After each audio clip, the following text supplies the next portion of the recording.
Right. All right. Well, you're back. We were both sat there moaning then because we're having a heat wave over Yeah, you're there. having a heat wave. And it's We had a heat wave last week, and then this week actually had a ferocious thunderstorm last night. Yeah, well, it needs that here. God, it's hot. Hot, heavy hot. We've reached that bit of going, that's enough. I know, but this is going, oh, come on, give us some rain back for Christ's sake. We're not built for this. because I do believe that was yesterday the hottest day recorded at Center Court in Wimbledon ever. I believe that's pretty wild. Because it's funny with heat. I work in Celsius and Fahrenheit. Because I've lived in both zones where we use these different measurements. When you say both zones, only America uses Fahrenheit. Which is still incorporates the. I get that. You're saying that like it's some sort of accusation against. No, but what I mean is when you get there, like when I went over. When I went over, like I was the one who voted for that, or so. The way you said that was so. I know, but when I was over there, right in January, I woke up in the morning and it came on the telly that it was like 21 degrees, and I thought, that's not bad, is it? So I put a t-shirt on to go for a jog. It was fucking freezing cold. Yeah, it's like 4 below. Obviously, I stepped outside and realised, like, it's freezing. 21 degrees is like -9. But it's really cold. Just catch up with the rest of the world. Go Celsius. Hey man, I'm with you. I'm a fan of the metric system. I don't get it. 0 to 100. Like, let's keep this simple. But there's that great sketch that Nate Bargatze did on SNL about the stupid decisions that America made. But anyway, the both zones, one of them has to be America, right? So more of my life I've lived in Ireland, but there's a certain amount of heat where actually it's easier for me to gauge hot in Fahrenheit because it's just naturally gets hotter here. So it just, once it gets into the 90s of Fahrenheit, I go, oh, that's proper hot. Whereas like once it gets over 30 in Celsius, I'm like, haven't had that many over 30 days in Ireland to really grasp what is the heat of 31, 32, 33. So anyway, when I heard yesterday that it was like 90 something degrees in Wimbledon, I was like, wow, it does not get in the 90s much in London. No. It's funny, like in the last few days, all the grass starts to turn golden and yellow. Oh my God. It's the level of hot where you just sat here sweating. And you're not moving, you're just sweating. I know, because nobody has air conditioning, man. I think we talked about this just the other week. Yeah, we're not built for it. Because I always remember that from the Cat Labs Comedy Festival. Everybody would be like, oh, it's going to be a great weather weekend. And we'd play the football match, and it'd be like glorious. Then the shows would be like steam rooms, not even saunas. I'd love to say it was like a sauna, because at least it would have been fucking dry. But it's not. It's like human breath. Fucking soggy, boiled human Irish breath with Guinness, with a tinge of Guinness. I remember 2002 Cat Laughs Comedy Festival, Kilkenny. It was hot. The rooms were steamy. Roy Keane had left the Irish team. It was fucking misery. Let me take you back, Brad. Let me take you back. You remember Roy leaving, don't you, Brad? You remember storming out. This movie's coming out. Steve Coogan's playing Mick McCarthy. No way. You didn't see the promo? No. Steve Coogan's playing Mick McCarthy. Yeah. If you say Saipan to an Irish person, it's like automatic trauma. But it'd be interesting. I don't know how you could make a film out of that. Having said that. What are you talking about? It's so dramatic, bro. How could you? Do you not remember that, man? Where were you in 2002? Yeah, but he left the camp. That's it. So what? Oh my God! Yeah, but what I mean is, that's it. To make a that's film like saying of it. the Japanese bomb Pearl Harbor and they left. That's it. That's not what happened. That's not. No. No, what I mean is, it's like significance if you're interested in Irish football. But if you're not, what's the story? Who the fuck do you think's listening to this podcast, John? Not Roy Keane. I tell you, interesting. I saw Here Steve comes the Coogan. story where John talks about meeting Roy Keane. No. I saw Steve Coogan in a film a couple of weeks ago, the Penguin Stories. Who's going to play Roy you Keane? Can't see. I saw the actor. I actually don't recognize him, like a young Irish actor. He looks not bad. He has a Cork, his accent is very Cork. He's doing less from what I heard, which is brief from the promo. He's doing less of a Roy Keane impersonation. It's quite a strong Cork. Like he just really sounded like he was from Cork. So which Roy Keane is, but Roy Keane always had that Cork accent with these like the weird couple of words that would come in kind of like Manchestery or sort of Englishy. But yeah, John, I mean, listen, we don't have to spend that much time on it, but that was a big deal in Ireland. Like the government was involved in everything. I know, like, I can see that. I was baited. I mean, that was huge. I mean, that broke my heart because I love Roy Keane. And still to this day, I love Roy Keane. But I desperately wanted him to come back. And it's like, the Ireland was like split, It was literally like, are you a Trump supporter? You're not a Trump supporter. Like some people were on Mick McCarthy's side. Some people were on Roy Keane's side. And, Niall Quinn backed Mick McCarthy, and there was just so much bad blood. I mean, this was crazy. Wasn't it? Didn't Roy Keane leave because he said, "Look, the facilities aren't good enough. It's not good enough."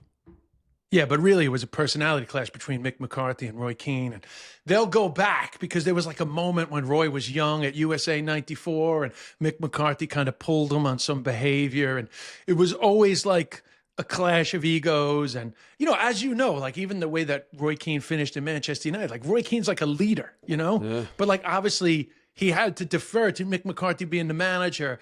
And there was basically just a moment where Mick was like, so that Roy Keane, like he lashed out at Mick McCarthy in a public group.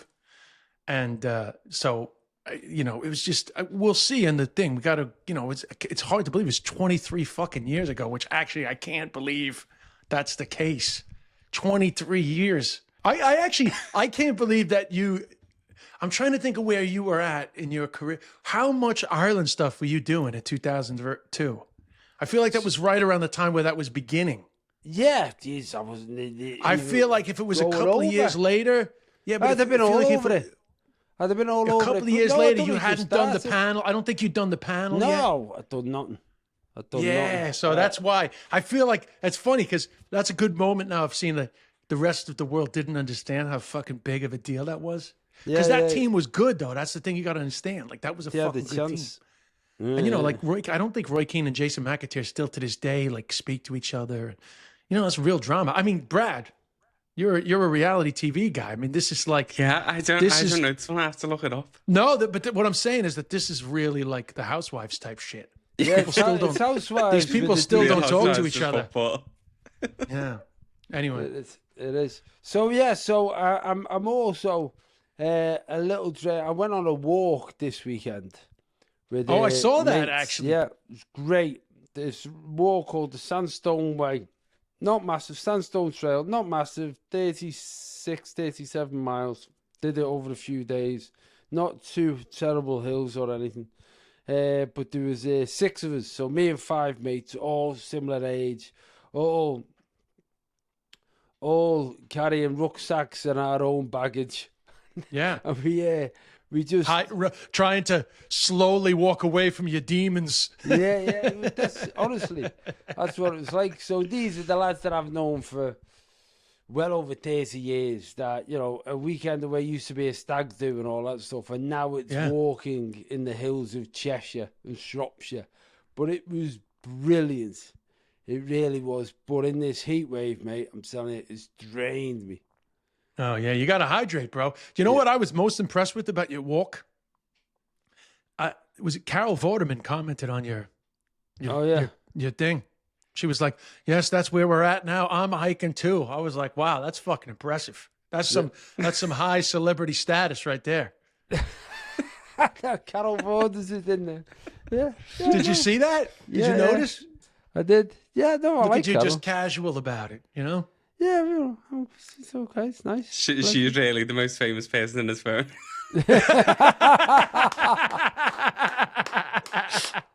For those that don't know why we're laughing so much, if you didn't listen to a previous episode, John was hesitant to say who the most famous person in his phone was. He didn't want to admit it was Carol Porter. Nothing wrong with that. Nothing wrong with that. Hey, nothing I'd be wrong very with that. happy. Listen, to the Gen Xers out there that are listening, and I think I actually wasn't related to this podcast because it was before. One of my more exciting moments was when Davina McCall posted my mindfulness clip. So Yeah. that's some Gen X shit right there. Yeah, there you go. There you go. We know what we're about. So I apologize if you hear some beeping. I'm getting the sod laid today. Oh, Getting sod. it's a bad time of the year for that. It is a bad time of the year, but what can I do? These guys delayed me. So the only thing I will say is that I had, because actually I thought about this when you were talking about the heat wave and your grass going brown. So like, I guess in the UK, you don't put in an irrigation system, right? We've got a little one by us. We've got a little, but I don't know what we've got, to be honest. Melanie goes out and turns hose pipes on, and it comes out of pipes. So that's an irrigation. That is what irrigation is, isn't it? I had to update my irrigation system. So I have because they couldn't lay the sod unless the irrigation system was there to cover every blade of grass that goes down.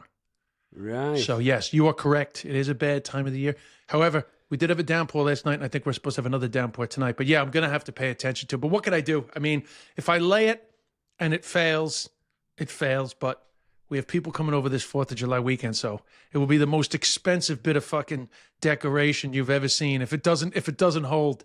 It's amazing. Like Bradley's coming to our house next week with a lad called Cameron, who's a gardener. And honestly, I'm so looking forward to asking him about gardening advice. I know. You know what's crazy is every time Pat Kenny in Ireland, a great radio broadcast, television and radio broadcast, he always had a gardening segment on his show. And every time the gardening segment came on, I fucking turned it off. I was like, who listens to this shit? And now suddenly I've been thrust into a world of fucking needing to know about gardening. And now I wish I'd fucking listened, you know? Yeah, listened. I know. Listen, if there's any young people out there listening, I got to tell you a couple of things, all right? Pay attention to the gardening segments when they come on the radio, if you still listen to the radio. And number 2, work on your hip mobility in your 30s. Don't wait till you need it. Yeah. Don't wait till you need it. And number 3, don't do drugs, kids. Yeah. Past 25. It's funny because, like, we did this walk, and obviously, as I say, we've all known each other for a long time, and we've all done those party nights and all that stuff, and we've gone on this walk, and on each night, 10:30, people are falling asleep at the table. We're just nodding off, 10 o'clock, nodding off, tired, whatever. Because you just don't do it anymore. But also, just being outside all day chatting was absolutely... I guess it's what you do with golf. But we were going through freaking fields, like farmers' fields where you couldn't see where you were walking, can't feel. I'm surprised somebody didn't come out and be like, get off my fucking land, Get off my fucking land.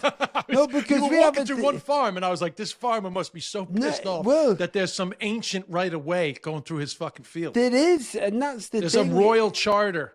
In England, there's rights of way. Yes. And where I used to live, there was a right of way through a field that was attached to our house. And we put horses in it. And the people, the Ramblers Association, are very, very, very, what's the word? Very strict protective about their right of way. Yeah. Yes. So on the maps, it showed this right of way going right through the field that we had horses in. And we were, me and Melanie were driving home one day and saw an old couple with the dog trying to go through the field, and the horses getting wound up with the dog, and then that was a nervous thing. So what I did is I built a fence next to the field to create a path. And I put a sign by the right of way to say, there's a path over there, you don't have to walk through the middle of the field. And about 3 months later, there's a group of people climbing over the fence to walk through the middle of the field. So I went out and said, look, excuse me, there's horses here, and sometimes you get a bit feisty when there's people in the field, but there's a path over there. This is our right of way. Yeah, you can't fuck with the right of way, bro. It's fucking 20 yards away, and you're not going to get trampled to death by a horse. Did you get a surveyor? You know, so what I ended up doing, getting a lawyer to write something in legal speak that was almost fucking Latin to stick on a post to say, yo, you can walk on this because it's your right of way. However, we bequeath upon you the opportunity to walk within the safety away from the demon horses. Thou shalt not pass. They was like, fucking hell. Hear ye, hear ye. Comedian John Bishop, that you may recognize as affable, lovable comedian, That's what it was has like. hired an expensive lawyer to beseech upon ye. Yeah. This is not an order of the court. It is what was it? It was a requisition of an effect or something like that. It's like, for Christ's sake, can't we just say, don't be dickheads, walk over there? Yeah, but bro, you can't fuck with rights of way, man. Rights of way. I don't know. Huge Is it battle. the same over there? Does America have rights of way? Because you're such a landed land. In America, it's not a thing. Ireland, it is. You know, there was a big battle over the old head of Kinsale, the golf club there. But the Walkers lost that battle, actually. But yeah, like in there's a golf club in North County Dublin, a public golf club actually, Corvallis Links.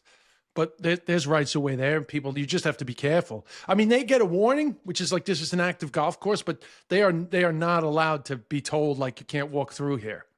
It's just the way it is. But over here, it's not this, as you know, it's not the same. But don't forget also, like, a lot of these rights for these walkers, they came fucking like in the 1400s and stuff. Oh, yeah. You know what I mean? Oh, it's to be able to take your sheep to market and all this stuff. All this type of stuff, yeah. It's fucking bonkers. And I think it's good. I mean, I like it. I like it because you were able to do the walk. You know what I mean? Yeah. So and I really appreciate these, like, what is it? The Ramblers Association, all these different associations that take it upon themselves to leave signs. And, you know, I think it's a great resource. So I want them to actually have the rights.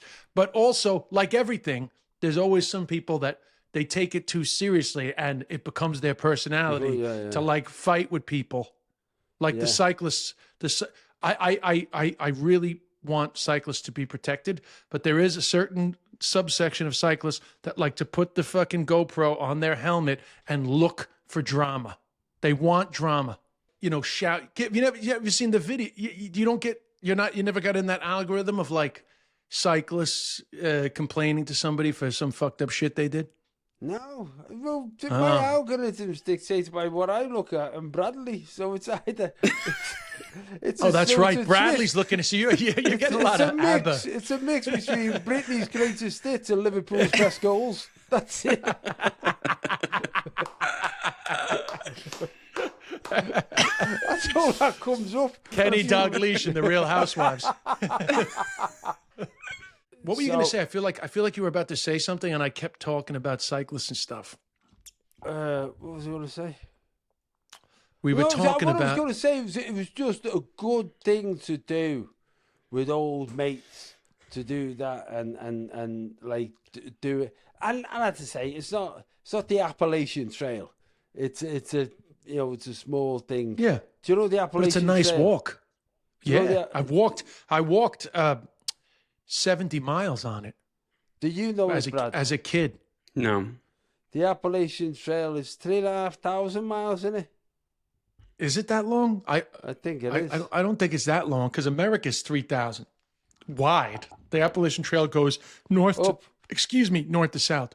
I think it's probably like 1,500, 1,700. 1,600 then. Let's have a guess. I'll say 1,600. Brad, what is it? You're on ChatGPT. We're really going BBC Radio 4 today, let me tell you. 2,197 miles. Well, okay. Wow. A lot of zigzags. There's a few parts of it though that isn't there a few parts you have to get off it? You got to cross some highways for sure. Because we had to cross the highway. It was actually I thought it was a little precarious, but it was a long time ago that I did that shit. But every year someone gets killed on it. Really? Because you can spend days not seeing anyone. So, these mad people who live in the woods in America go out and kill them. No. And they disappear. Every year, people disappear on the Appalachian Trail. That's just Deliverance, bro. That's just the plot of Deliverance. Is that true? That's true, Brad. Google that. How has there not been a Netflix documentary about that? About the people that go missing on the Appalachian Trail. All men, midlife crisis men. Hanging out with their mates, because that's what Deliverance was, right? It's like a bunch of guys getting together, being. It says 2 to 3 people die on the Appalachian Trail each year, but it says most causes of death are health-related events and accidents. But it says violent deaths are exceedingly rare, but there've been about 10 to 13 murders. Right, 10 to 13 over a long time. You made it seem like every year people are being eaten up by these fucking hillbillies. That is a lot of murders. It's a fair number to can you spot the American in the room? What, only 10 to 13? That's 2,100 miles of fucking trail, bro. There's 2,100 miles every of trail. 200 miles. Check out how many fucking murders have happened on the gentle hills of fucking Shropshire. Let's see if it fucking matches up. Murders per mile. I bet you it fucking matches up. No, I'm only kidding, by the way. You don't have to check that, Brad. Murders in the hills of Shropshire. It was so funny though, because we're doing all this, and like we've known each other, as I say, at least our 4th decade for knowing each other. A couple of the lads had went to school together, and we're walking and we're chatting, and then we get to this field, and one of the lads, Mickey Duff, I just fucking froze. I said, "What's wrong?" He's got a cowphobia. He got a cowphobia. He said, "I don't like cows." I said, "But there's a fucking field of cows. We've got to go through the cowphobia."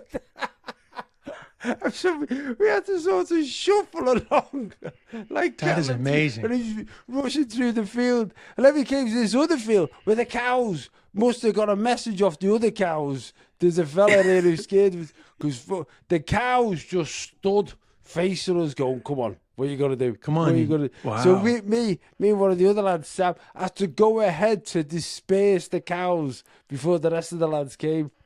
But what a weird thing to find out about somebody that they've got a phobia for cows. Wow, that's amazing. The only thing I really don't like is wasps, but I've gotten better with that over my life. Wasps? But I can definitely freeze a bit if there's like a lot of wasps. Stuff like that I could understand. Cows.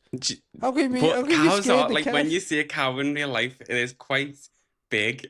Like they're big. Kind of. They're so big. And they kill people. They kill more people a year than the Appalachian Trail.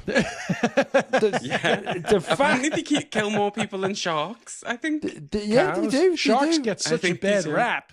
Sharks, it's just unbelievable the amount of people that are worried about sharks versus people getting fucking killed by sharks. I'll be honest, crazy. In the fields of Cheshire, we were looking out for sharks. I'm scared of cows. In the US alone, cows are responsible for 20 to 22 deaths per year. Sharks kill about 5 people a year globally. Sharks kill 5 people a year globally. Yeah. Globally, you just said, and 20 more. Read that again. In the US, 22 people a year in the US. Cows kill 22 people a year, mostly from blunt force trauma, etc. And sharks kill about 5 people per year globally. Oh, sharks! Sorry. Yeah. I thought you said cows kill 20 odd people in America and 5 people in the rest of the world. Sorry, because they have guns. How angry are the American cows? Because the cows have guns. Yeah, cows with guns. Is that where the word cowboy comes from?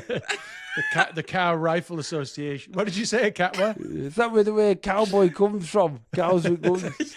In fact, we were just looking at that this morning. We're looking to spend a month in America, and Melanie wants to go dude ranching.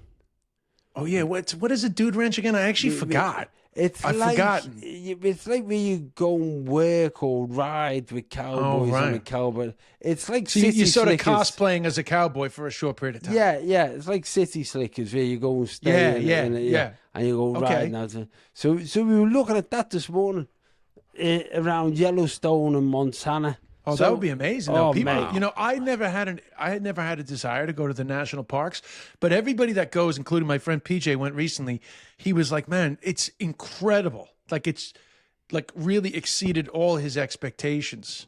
Honestly, though, you should do that. You should. Yeah. No, well, we're looking at it. I mean, we just got a map out. We've got a map downstairs on the dining table. I'm circling all the things that Melanie wants to go and see.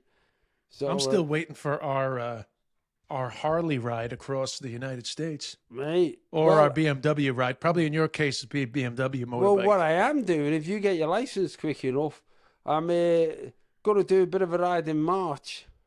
Are you? Yeah, thinking of doing a ride in March around Virginia. What's in Virginia? There's this road, the Virginia Blue Parkway, I think it's called, or something like that. So we want to goes in the mountains. Yeah, you want to go through the Virginia mountains, and then it takes you down. And I think you can get after that, you can move on to Memphis or go to New Orleans for a couple of weeks. So, me and a mate are literally gonna catch up and talk about it next week. Oh, and that's a holiday, though, right? That's not like a project. A holiday, yeah. Oh, wow, cool. Because next year is my 60th year. So I'm not 60 until the November, but during the year, I'm just doing stuff. I've got this tour on this year, Australia, New Zealand later in the year, and then for the first part of next year, I've got absolutely nothing in. So we just have to make loads of episodes. Crank up the content. Just bank them all. Crank up the content, baby. To ask questions, and I can answer them from depth. From the other side. When I get knocked off my bike, I'll still be on podcast 3 weeks later. Yeah. With all the recorded episodes. Like I always get jealous. You know when you watch these documentaries about people you admire that are older than us, and they have tons of fucking footage from like the 60s and shit. I'm like, where were these people fucking filming? I don't have any footage from before the 2000s of like our lives. Mate, we got video. Kids. We got kids, and I didn't really video them much. You just man. Busy being alive, you know what I mean? And then you video them, and then the thing that you video them on, you can't play it anymore because some. Yeah, exactly. You got to fucking spend thousands of pounds getting it fucking converted from whatever the fuck. But when did they come out? When did people start making videos? Because there's videos of my childhood, but that was being like 96. Yeah, but back then it was close to fucking phones. But that stage, it was a little camcorders. Yeah, but like, smaller, this was like I had to have it on my shoulder, like a news presenter. You know, a mic on a boom, and the with video, a grip. a full. Somebody called it grip following you. Yeah. I got a guy with a big fucking furry microphone. But but the full VHS went into the thing. A full empty VHS went in, and you carried that around. And there was loads. I was going to say, Bradley's coming down on Monday with Cameron, so I can start sifting through stuff when I get my head around the next tour. So I'm looking through stuff. That's what I was looking for. Then I can't put my hand on it. I've got a CD. I recorded the CD 2010 at the Frog and Bucky. I've got nothing to play it on. So a CD? A CD. Oh, like a CD-ROM, not even a DVD. I bet you there's some gold on that. I bet you there's a couple of bits you'll hear. You'll be like, that was a fucking good bit. What the fuck happened to that bit? Yeah. I know. We're doing that already. Finding lines that I've forgot I said. You know, like Tony Blair was a bit of a letdown. Not everything translates. Like, you know, I've been on tour lately, staying in really rough hotels. I was up in Blackpool last week, staying in this really rough hotel. I'll tell you how rough it was. I went to the gym, went for a run on the treadmill, stood in dog shit. That's a good joke. Is that a joke? No, but like, I don't mean, I know it was a joke. I don't mean it like that. I mean, was that actually one of your jokes? Is what I meant to say. Is that a gag? That's a gag I did on that's telly. a good gag. No, sorry, I wasn't being critical of the joke. I was wondering if you actually did that. Yeah, I did it on telly. But anyway, I completely forgot I said it. Completely forgot. And what I mean is because my jokes aren't normally that sharp. You hear a quick one like that, I think that's a funny joke. Yeah, I like that. That's good for the clip era, you know? Yeah. I go back and I look at my clip. I'm trying to like find footage from like my early special, you know, like my early DVDs. I'm like, Jesus Christ, how fucking long is this story, bro? I know. Big stories. And yet people, but you know what? So I'm so critical of it. Then I'll meet people and they'll be like, oh, your story about the €2. You know, I had this story about, you know, this kid robbing my €2. And he's like, oh, your story about the €2. And then I watched it and I'm like, Jesus Christ, like a 7-minute story. It's got like 2 fucking punchlines in it. But people, I guess, were so engaged in the story. Yeah, but they didn't get it. That's when I first went to Ireland. That's what I found. People were willing to listen and liked the story and engage. And I liked that. I personally liked that. But, you know, we're living in a world with clips now. Yeah. And the big things, like I used to go on the Comedy Store and say, right, has anyone got any questions? That would be me opening. And then you deal with what was said to you. That's how people are building careers on now. They just go and shout something out. I'll answer it. If I can't answer it, no one on the internet will say it. And if I can, they will. And, you know, I had my closer for my Tongues tour, right? Because I was learning languages, so I called the show Tongues.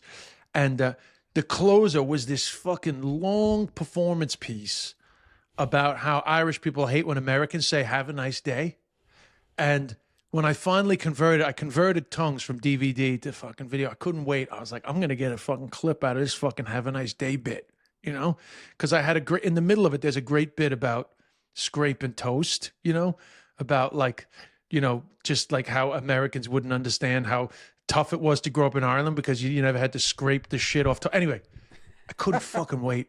I get the bit. I'm like, holy shit. None of this is cuttable. Like even I couldn't even cut a piece because it's all intertwined. And then the main laugh is the end of the next bit. The main laugh is a fucking callback to the next fucking story. So in my mind, I was like, remember how fucking strong? And it was a great, strong finish, but it takes 15 fucking minutes to get to the real payoff. Yeah. The patience that these Irish people had for my fucking material in the noughties. It sounds like my love making. But that's great. That makes you sound like a great love maker. But now it's you gotta come quick. That's the truth. Comedy now is basically for the fucking 60-second fucking merchants. Yeah. No, what I mean is at the end there's always someone laughing. Write that down, bro. Write that down. I love that. That's right. My sex life and my comedy bits are kind of the same. That's my Mick McCarthy. I can't believe that's you my didn't Mick come McCarthy to me for the role. Can't believe you didn't come to me. I could have played Mick McCarthy. He has great gray hair. I absolutely could have played Mick McCarthy. Come on. It would be interesting. It would be interesting to see how that film pans out. It would be interesting. It's a funny. But I've gone on the record and I'll say it again. If they ever make a Narcos about the Kinahans, international drug traffickers from Dublin, if I do not get cast as Christy Kinahan Sr., I will be disappointed. But anyway, do you want to know? Here's an interesting fact since you talking about rambling. So for a while I was on the Dublin underworld TikTok algorithm where, you know, there's various things about like, you know, this is Mr. Flashy. He, you know, you get these AI voices like Mr. Flashy. He started, you know, in the Finglas area, 19 whatever. So apparently, so this is allegedly, okay, and people can Google this if they want. And I think I talked about this on Burnaphone, not on this podcast. You got to be careful when you, you know, when you log your runs, like these map my run type things, because apparently one of the things that may cause some problems for some of the renowned drug traffickers that began their careers in Ireland is that one of their associates was a big fan of logging his jogs.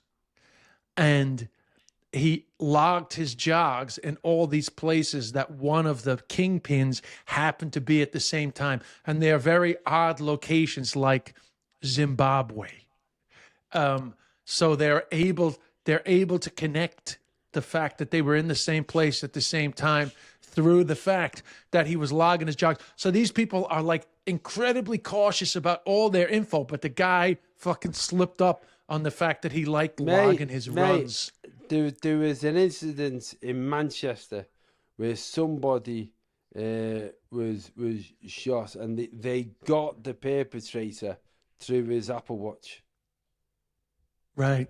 Through his Apple Watch, because they got it logged where he'd been, and he was at the incident at the time of the incident when he said he was in his mum's having a bath. You think, well, right. Unless you're letting your watch to somebody, you don't know who goes around shooting other people.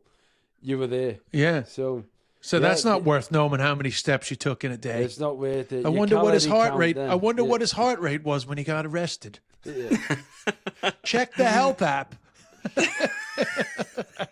It is mad though. People put on screenshots of the jogs on Instagram and like where it starts and where it ends, and I always think, I just now know where you live. I know, yeah. Yeah, That's right. obviously your house. Exactly. Yeah. Well, when we were Crazy. doing this walk, like a few of the lads have Apple phones. I've got this Garmin, and you're doing it, and like we're walking together, and obviously it's not a massive difference, but you know we'd finished, and one of us has walked 10.2 miles, and one has walked 9.9 miles. I think it's fucking there. We've walked.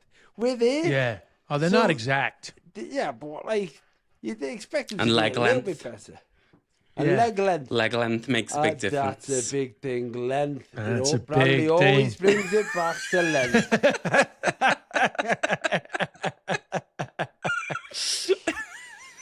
Oh, yeah. I was going to say this about, obviously, this comes up a lot.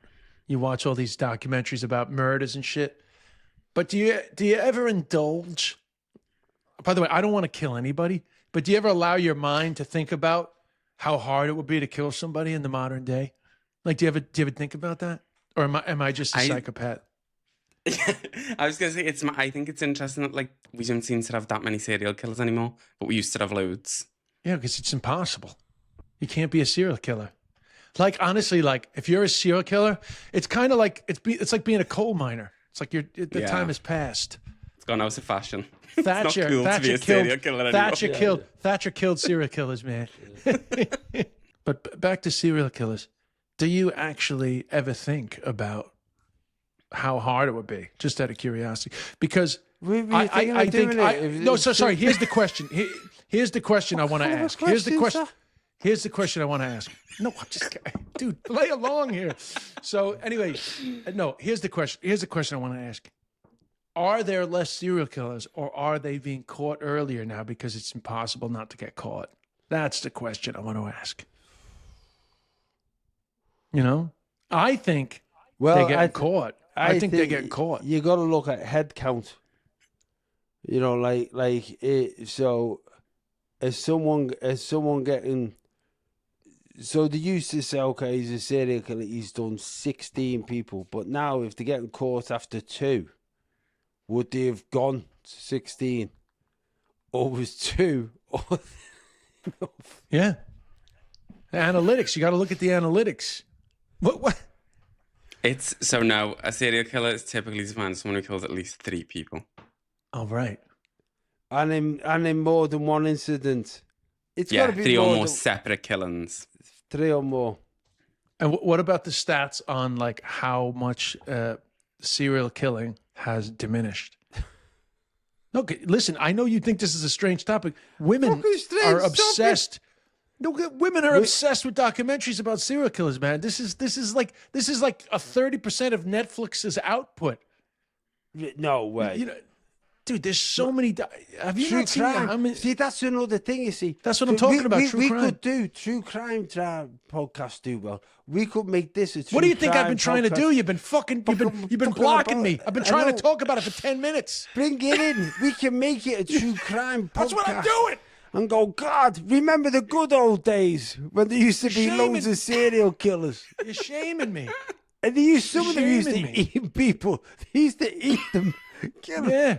Oh, One of the don't you most miss them? popular shows. You know what Hugely you know what we successful. should do as well, because we don't do any adverts. We should do. I've been listening to a few podcasts while I've been doing some traveling around, and there seems to be a theme of how those adverts are done. So I think what we need to let potential sponsors know that we could do adverts on things like. So, do Hey, so no, do it, you do know- it- you know, 'cause do you a always fake have that- advertisement. Yeah, they do that little interaction, don't they? Going, hey, Des, Brad, have you ever noticed? You know, and somebody listen. So do it right now. Yeah, Do it. Hey, Des, Brad, have you ever noticed? Have you ever put your shoes on with just bare skin against the shoes? It's not comfortable. But if you wear these things called socks, I mean, you put these socks on. And then you put your sock, you put your foot in the sock, and then you put the sock in the shoe. Wow! Changed my life. Changed my life. Use code John for more comfortable feet. For more comfortable feet. And you get different ones, sports ones, walking ones. Man, socks. And what do you do? What do you do? What do you do if you're getting too much sun on your legs and the sock is high? So you have a tan line that's high. Yeah, you know what you do then? You can get socks that are invisible. Invisible socks that hide inside the shoe, so no one even knows that you've got socks on. That's how good socks are. That's amazing. And does it stay above your heel, or will it just torment you for the rest of the day, where it sneaks under your heel? No, you can get them just so that they lip around your heel and stay there. I mean, your cheaper brands might slip down and irritate, but not the brand of sock we're talking about. The sock we're talking about. Not Bishops. Bishops. The They have a Bishops. little bit of a rubber thing at the top that just grabs onto your heel. Yeah, that has got it's got a patent pending on it. Yeah, Bishops. Welcome to the Bishop. Bishock Exchange. It's the Bishop Exchange. Yeah, that's Hey, funny. by the way, we never played. You guys completely dismissed my fucking attempts at intro songs. No, I was up for it. I was away. I thought Brad was on his holiday with the girls, but I thought the last one of the versions that came through, I went, that's all right. And you said that's Because the I one was haven't messing cleared the about. music yet, because I got no like feedback. I can get that music cleared and we can start using it. But Or, what you you can know, do then is to circulate it, get it cleared, and then next week we can play it and people can vote on it. Right. That makes But it's sense. me.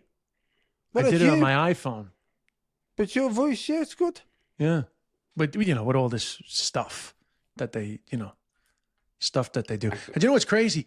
It's funny how, like, technology changes, but this mic that I'm talking into now, I use that mic. Put that mic into my fucking phone, and I put the headphones, because you have to have headphones. I put the headphones into this mic, so I'm listening to what's coming out of the phone in my headphones and recording into the thing. So I'm getting, like, studio quality sound going into the fucking phone, and then the phone is doing all the auto-tune and shit.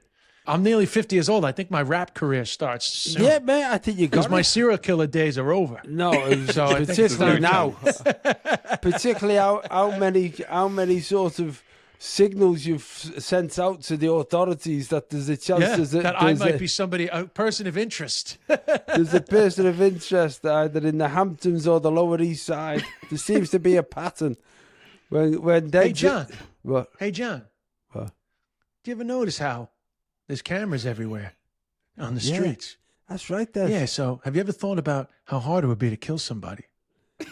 No, Des. Why? If you got Because there's an app. There's an app.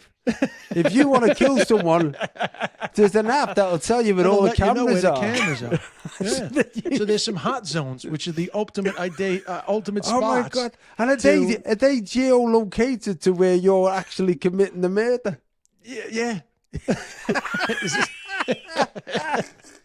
Anyway, And we've got forums on there as well, so you can connect with other people who want to kill a lot of people and share how to dispose of bodies.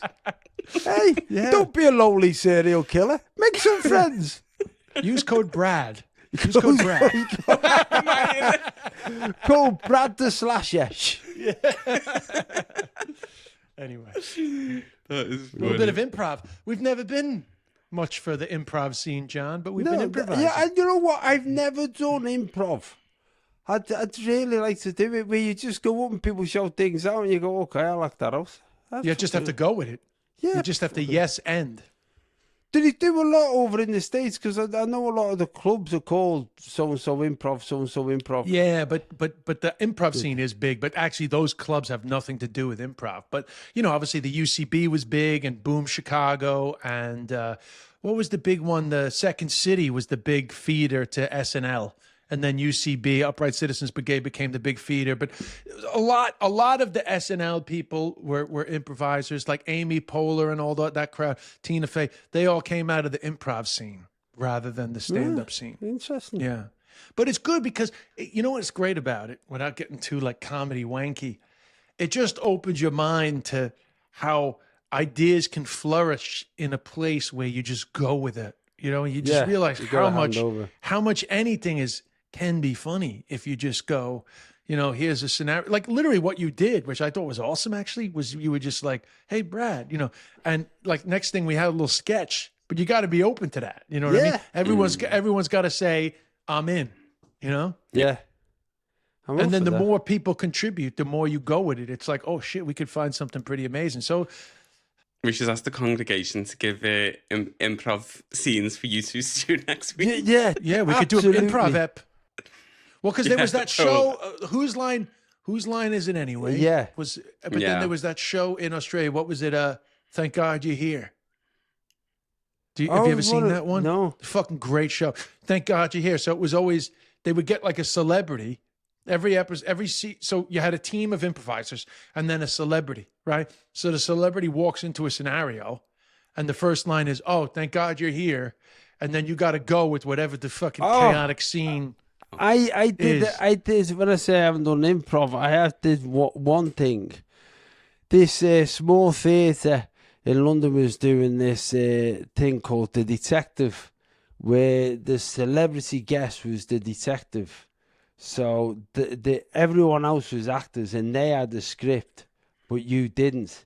So you would turn up on the night and they would act out a couple of scenes that showed the murder or set the scene with the audience. And then the detective would arrive and you were the one that arrived, but not knowing anything. And then you had to play off people. That was fun. Yeah, that's like, it's similar. But you can't do that anymore because it's just too easy to get caught. Yeah, but exactly, because this whole play was about serial killers, and I just go in and go, "We've got the CCTV we got evidence." The footage. But if you we got you geolocated, if you'd have used the Brad code and got your slasher app, you'd have been able to do this. Slash. Available on iPhone. Available on the App Store now. Slash. By the way, I know that some people might think this is inappropriate, but due to the lack of serial killing these days, it's really not a big issue. It's okay. It's okay. It's like laughing at people with the plague. You know what I mean? There's less often now. Yeah, it's like doing Ring a Rosie. Yeah, it's look like, at that, Ring a Roses. Look at you. Yes.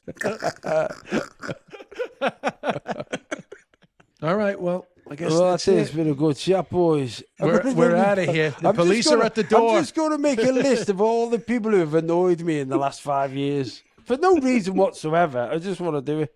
You're going to make a list? I'll just go and get mine out of my notes app. It's already made. The Who's Next app. Who hurt me? All right. Bye, everybody. Take care, everyone.